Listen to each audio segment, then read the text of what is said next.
Steve Harvey isn't just a man with a sharp punchline or a familiar face on game shows. He's one of the rare entertainers who built greatness from grit. He transformed Family Feud into a global phenomenon, anchored The Steve Harvey Show with lasting influence, and headlined the Kings of Comedy tour that carved his name into American culture. But before all that, he endured 3 long years living in the back of a beat-up 1976 Ford, homeless and alone, surviving only on faith that he was meant to make people laugh. Out of that darkness emerged not just a comedian, but a cultural force, one whose message to millions is simple, but powerful. Never give up. You already know the public victories. Family Feud, the original Kings of Comedy, best-selling books that inspired readers worldwide. But behind the lights and applause is a story that isn't polished. It's raw, filled with poverty, humiliation, loneliness, and personal heartbreak that fame could never completely erase. The smile stayed wide. The scars ran deeper. Steve Harvey was born January 17, 1957, in Welch, West Virginia, the youngest of 5 children. His father, Jesse Harvey, was a coal miner whose lungs bore the damage of years underground. His mother, Eloise Vera, was a school teacher who stretched every penny as far as it would go. When the family relocated to Cleveland, Ohio, they landed on East 112th Street, a tough neighborhood where dreams seemed to suffocate under poverty. Decades later, that same street would be renamed Steve Harvey Way, honoring the boy who once walked its cracked sidewalks with holes in his shoes and a stutter that made every classroom feel like a battlefield. That stutter made him a target for ridicule. One memory never left him. In elementary school, his teacher asked each student to write down what they wanted to be. Steve scribbled, "I want to be on television." The class erupted in laughter.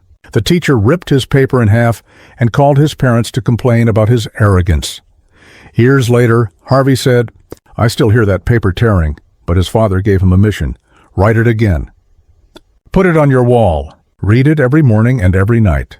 Steve obeyed. And when that wild dream came true, he sent that teacher a brand new television set every Christmas, a wordless reminder that the boy she mocked was now inside millions of homes. The road from a torn page to a sold-out stage was anything but easy. Harvey worked whatever job he could find, delivering mail in the freezing cold, scrubbing carpets until his hands bled, selling insurance, turning wrenches, even climbing into a boxing ring for a few dollars. None of it fed his spirit. Then in 1985 came a turning point, a smoky Cleveland nightclub with an open mic. He stepped onto the stage terrified, stumbled through his first few jokes, then found his rhythm. The room erupted in laughter. When the host handed him $50, Harvey walked into the night with tears streaming down his face, clutching that bill like treasure. "I was born tonight," he whispered. The next morning, he quit his job. Destiny didn't come with comfort. It came with hardship. For 3 years, he slept in his 1976 Ford, a cooler in the trunk serving as a refrigerator. He washed up in gas station bathrooms and public pools, stretched cheap sandwiches across several days, and fought hunger that growled louder than his jokes. More than once, he considered quitting. Then one night, ready to call his father and admit defeat, he checked his answering machine. 2 messages blinked, a $150 gig in Jacksonville, and another the following night for $150. Suddenly, he had $300, just enough to buy a ticket to New York, where producers from Showtime at the Apollo wanted to see him. One missed call, and that history would never have been written. Along the way, kindness kept him afloat. A couple named Rich and Becky Liss gave him a carpet-cleaning contract and a line of credit when he had nothing. Decades later, Harvey broke down in tears on national television as he thanked them, vowing lifelong gratitude. By 1990, he was a finalist in the Johnny Walker National Comedy Search. The boy whose words once broke into stutters now commanded a microphone. Soon after, Showtime at the Apollo opened its doors, and for 7 years, Harvey stood under those Harlem lights, turning wounds into punchlines, survival into comedy.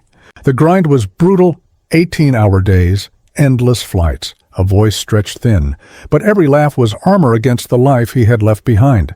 Television came calling. In 1994, he starred in Me and the Boys, and from 1996 to 2002, The Steve Harvey Show became a cultural staple. For millions of viewers, he wasn't just funny, he was proof that you could climb from nothing to something extraordinary. Then came the crown jewel, the Kings of Comedy Tour from 1997 to 2000, with Cedric the Entertainer, D.L. Hewley, and Bernie Mac. When Spike Lee captured it all for the 2000 film The Original Kings of Comedy, Harvey's place in history was sealed. Stadiums chanted his name. Yet even then, each ovation reminded him not only of how far he'd come, but of how much he had missed at home while chasing it. His words reached further in print. Act Like a Lady, Think Like a Man, 2009, became a New York Times bestseller and a hit movie.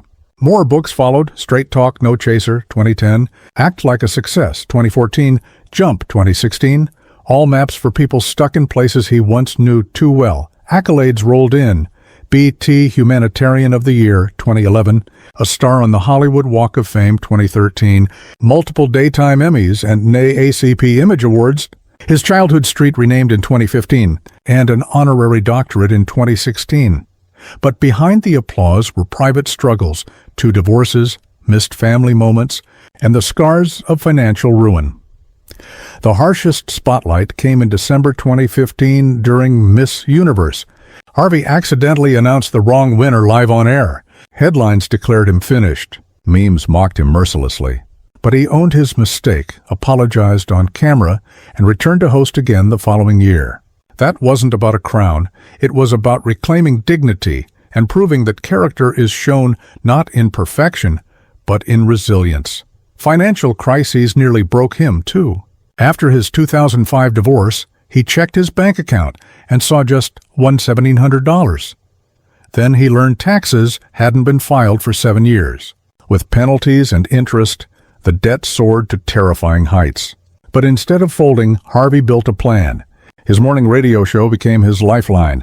Fear turned to fuel. Discipline became law. And then in 2010, he landed Family Feud. Within 3 years, ratings skyrocketed. One check at a time, he clawed his way out of debt. "I thought I was finished," he later said, "but God wasn't done with me." Harvey's personal life has been just as stormy. His first marriage to Marcia Harvey in 1981 produced 3 children, twins Brandy and Carly, and son Broderick Jr. But it ended in 1994 under the weight of poverty and long absences. In 1996, he married Mary Shackelford. Their son Winton was born in 1997. As Harvey's fame soared, the marriage unraveled. Their 2005 divorce was public and painful, leaving scars that would take years to heal. Then came redemption. Years earlier, Harvey had spotted Marjorie Bridges from the stage and declared, "I don't know who you are, but I'm going to marry you one day." In 2007, fate brought them back together. They wed 2 years later. Harvey often says, 85% of everything I have came after I married her. He doesn't just mean success, he means peace. Together they blended 7 children under one roof. He gave her kids his last name. They gave him their trust. In 2015, during a televised tribute, Marjorie's son Jason turned to Harvey and said, "You gave me your last name. There's no one better than you, Dad." Harvey wept, not as a celebrity, but as a man forgiven. Today, Harvey is more than an entertainer. He's an empire builder. He hosts Family Feud and Celebrity Family Feud, runs the Steve Harvey Morning Show from 6 to 10 a.m., and through his company, Steve Harvey Global, has licensed Family Feud across Africa. In 2025, he'll personally host the Botswana version. He's also stepped into health and entrepreneurship with Levate You, his line of greens and supplements. His lifestyle reflects his climb. In 2020, he bought Tyler Perry's former 17-acre Atlanta estate, nearly 35,000 square feet with a spa, gym, infinity pool, theater, and even a hidden ballroom. He's lived in a Trump Tower penthouse, rented in Beverly Park at a 6-figure monthly rate, vacationed on super yachts, and filled his garage with classics like a 1941 Cadillac, a Rolls-Royce Phantom 8, and a Bentley for Marjorie. His wrist carries timepieces like a Rolex Day Date, a Rainbow Daytona, and a Roger Dubuis Knights of the Round Table, styled by Ellie Caramo. His bold monochrome looks regularly go viral, but beneath the glamour is discipline. He's battled high blood pressure, sleep apnea, and Sjogren's symptoms. After 50, he shed 30 pounds, built a strict fitness routine, and swore by clean eating and supplements. Health is my covenant with my family and my audience, he says. Yet some ghosts never leave. The Miss Universe blunder will replay forever. The number 1700 will always echo in his mind. Publicly, his net worth sits in the 9-figure range. Privately, he insists his greatest wealth is simple: dinners where all 7 children sit together. Mornings when grandkids run through the house, and evenings when he is not Steve Harvey the icon, but Dad and Pop-Pop.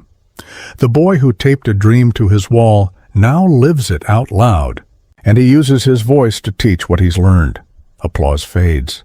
Trophies gather dust, but family, discipline, and gratitude, those are the legacies that last.